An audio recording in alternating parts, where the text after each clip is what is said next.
By far one of my most favorite effects and most popular video on the channel is the zoom through effect. However, my previous workflow did have quite a bit of steps. I cut that down and I want to show you the new workflow here in this video. Now to set up your footage, you're basically going to have the top clip going to be the clip you're going to transition from, and your bottom clip is what you're going to transition to. You're going to have overlap as well.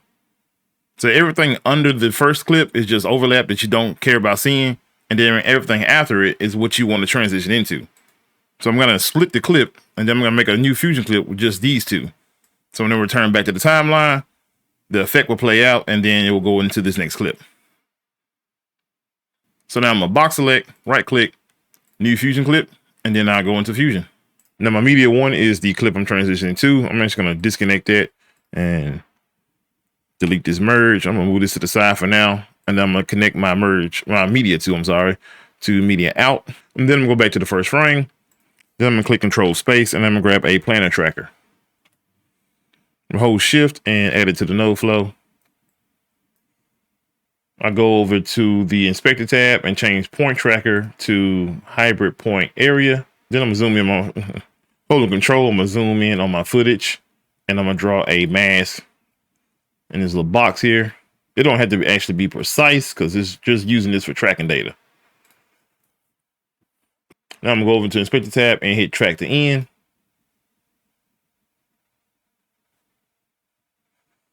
And you see here it's stopped because it's right where the second clip comes in. So there's nothing else to track from that point forward.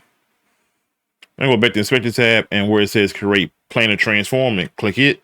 Should get another node come up here. I'm going to hold Shift and remove the planar tracker. You can delete it, but I'm just going to throw it over here for right now. Then the planar tracker, I'm going to take the output of it and connect it to the media 2. It's going to create a merge. And then I'm going to go to the hotbar up here and grab a background node, take the output of it and connect it to the planar tracker. If we go back, everything should go black. Now, one thing about this workflow, for whatever reason, I can't get the polygon node to work. So for this workflow, you pretty much have to use a more conventional shape, like a circle or a rectangle. So I'm gonna grab the rectangle mask, connect it to the background node, and then I'm just gonna reshape it to fit over this picture here. Hold Control and zoom in. This little wheel in the middle, you can actually grab it and rotate the mask and zoom in a little bit more, and then just kind of play with the parameters to actually size it up. Once you got it sized the way you want, add a little bit of softness, not much. I'm gonna go stop at 0.9. Now I'm gonna take my media one. I'm gonna take the output of it and connect it to the merge one, and it's gonna overlay my footage. I'm clicking the merge 2, and I'm going to operator on the Inspector tab where it says over. I'm gonna click it and select under. Then I'm gonna go over here into the merge 1, back into the Inspector tab where it says operator. I'm gonna change this from over to stencil. So now you can actually see the footage behind it. With that merge 1 still selected, I'm gonna grab a transform node and basically gonna do the keyframing.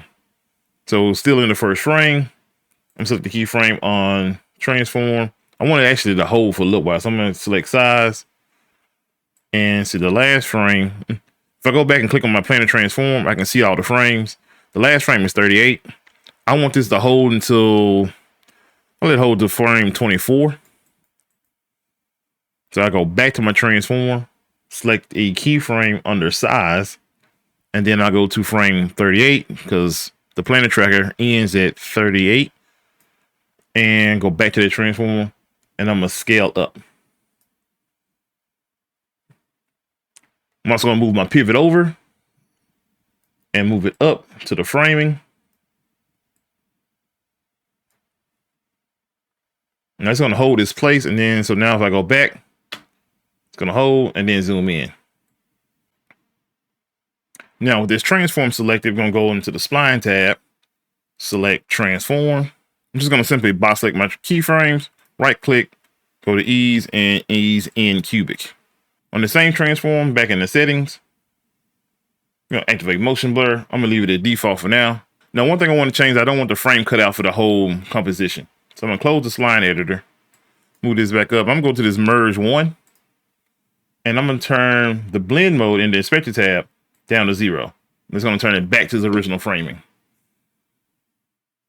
And I basically wanted to animate over time, so I'm just going to go to, let's go about frame 12. Activate the keyframe. Go to frame. Let's go about frame 20. Turn it on. So then it's a regular picture. Animates and then zoom in. Now, so back on the edit page, hit P to preview. And you can click here to check out my original zoom through transition workflow. If you like this one better, let me know in the comment section down below. Make sure you hit the like button and I'll see you in the next video.